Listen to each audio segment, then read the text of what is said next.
Et quelles sont les raisons profondes de l'exclusion sociale des Asiatiques?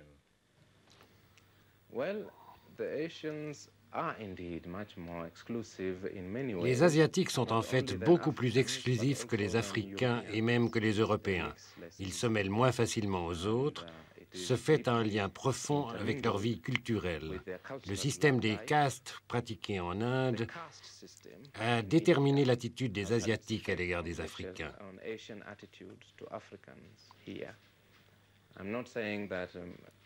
Je ne dis pas que la majorité des Asiatiques méprisent les Africains, mais le système des castes est un système hiérarchique. Se demander constamment qui est au-dessus de qui peut conditionner les attitudes dans une situation sociologiquement différente. Venus ici, les Indiens ont presque prolongé le système des castes au-delà d'eux-mêmes et ils l'ont étendu aux masses africaines qui les entourent. D'autre part, ils veillent très étroitement sur leurs femmes, bien plus que les Européens, aussi bien en ce qui concerne les mariages mixtes que les relations sexuelles interraciales.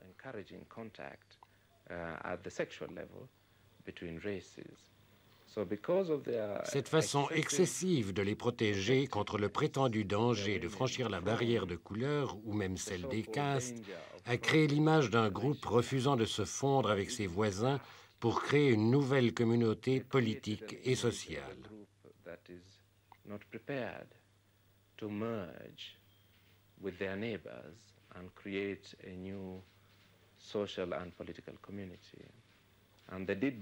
Et dans une certaine mesure, ils ont provoqué du ressentiment parmi certains secteurs de l'opinion africaine, aussi bien à cause de leur caractère socialement exclusif que de leur succès économique trop visible.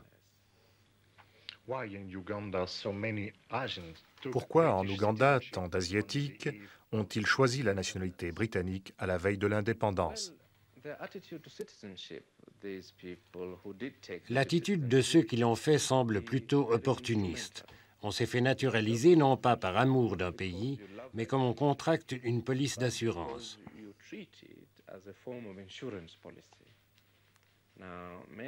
De nombreux Asiatiques ont considéré qu'ils avaient trois polices d'assurance. Ils pouvaient soit devenir britanniques, soit ougandais, soit retourner dans le sous-continent indien.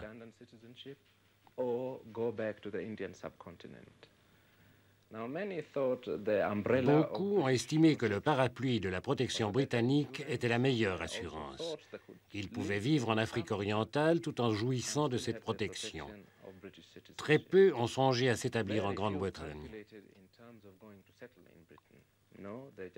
Non, ils ont supposé que le simple fait d'être citoyens britanniques leur donnerait en Afrique orientale assez de sécurité pour continuer à vivre comme auparavant.